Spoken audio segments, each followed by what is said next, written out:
Hey guys, what is up? Is Reaper Jinkai here, and I have been gone for a while. Quick update at the beginning of this. Basically, got new job, getting used to that schedule.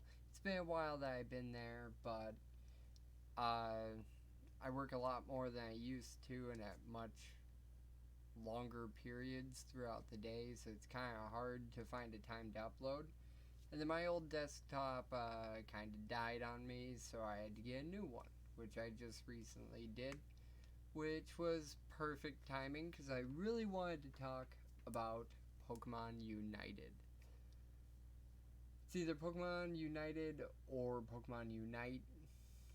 Uh, Either way, doesn't matter. There's a bunch of controversy about it. Some people are excited for it, other people are not. Um, so let's cover the big controversy to begin with. Tencent.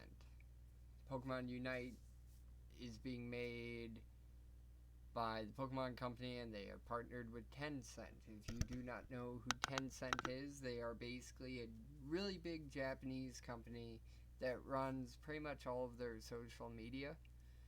And that's where people are concerned because Tencent could sell information to the Chinese government and blah blah blah, and so on and so forth. As an avid player of League of Legends, if you've been with the channel for a while, you know I used to upload some League of Legends stuff, and Tencent is actually the parent company of Riot Games, who makes League of Legends. I haven't had any problems to my knowledge. But the one thing that I do that people don't bring up is I don't use my real. I have a set email for gaming. All of my gaming accounts I have a separate email for. They don't have my real name. They don't have an address.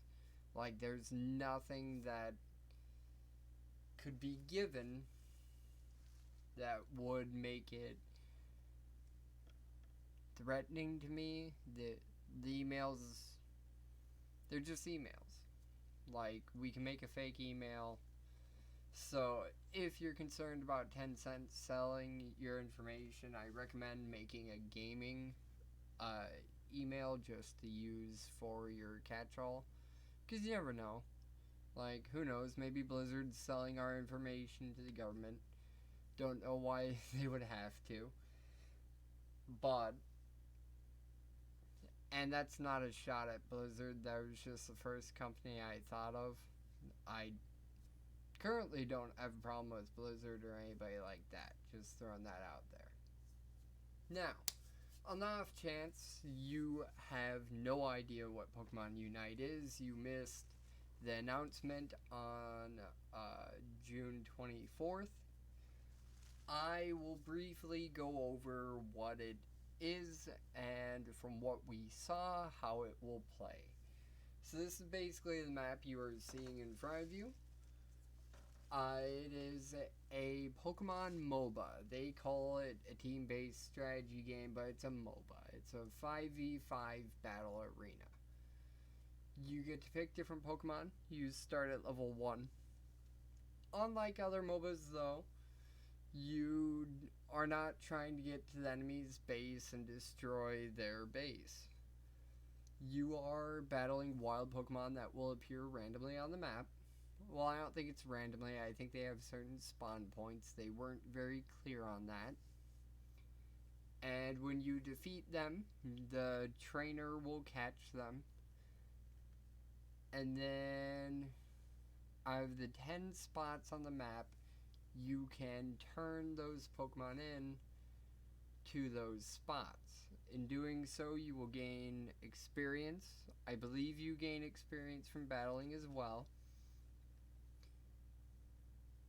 And if you bank them in on your opponent's side, you can lock out that point for them to bank their points. So you'll get experience, you'll gain points for your team, and you can potentially make less points for your opponents. With that, they didn't really explain too well how the locking out works. They never really said if it's gone permanently or if it's just gone for a certain amount of time. They never really explained if it's like you deposit once and it happens, or if you have to meet a certain threshold of points earned from that spot.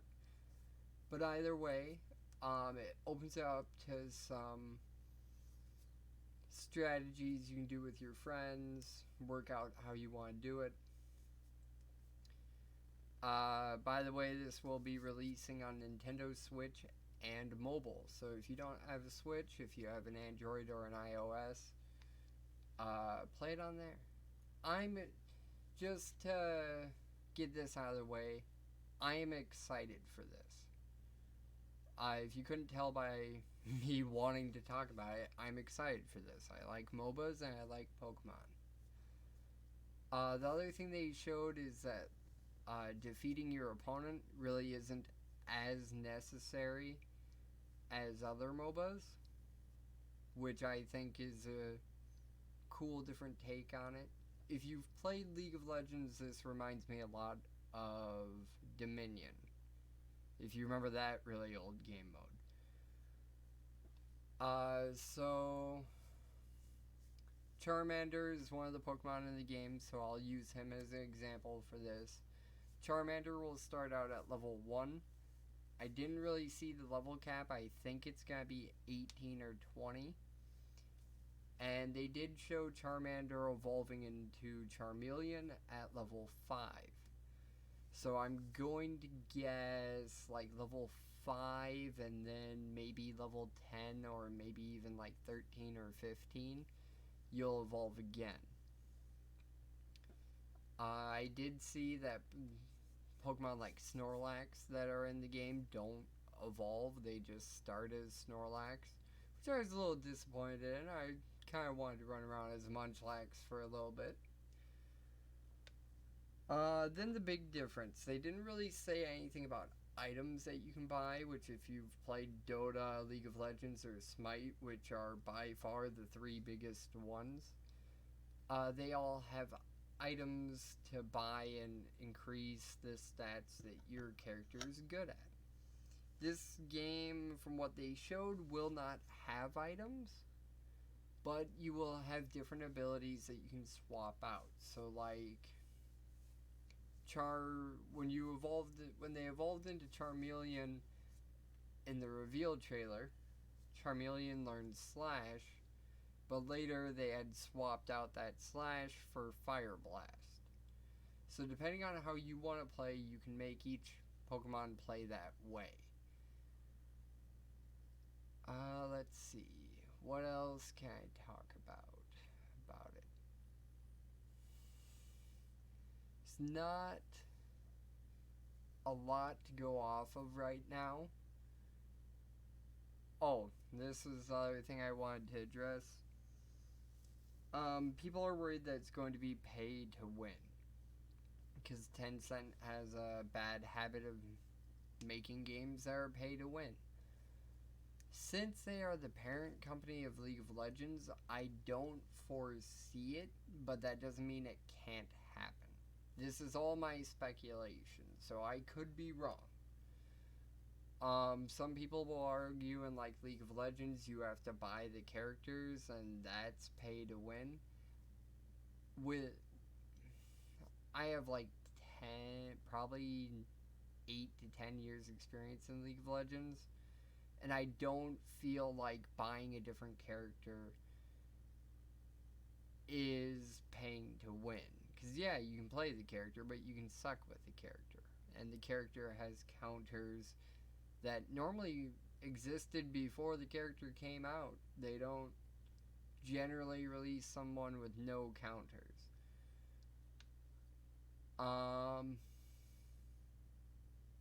Skins might be another thing that they do, but that would just be a cosmetic thing. And I don't know what they would do for skins. Maybe they'll do like plushes that you can give the Pokemon in the real world, which I think would be really cool.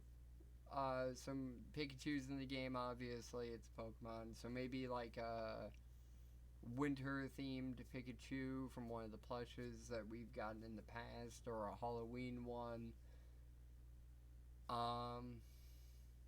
As of right now, it's to be announced, and I'm sure they're going to keep announcing more about how it will work and the fine tunes of it. But I didn't want this to be a long video, so I'm going to wrap it up with saying this is definitely something that me and my roommates are going to check out.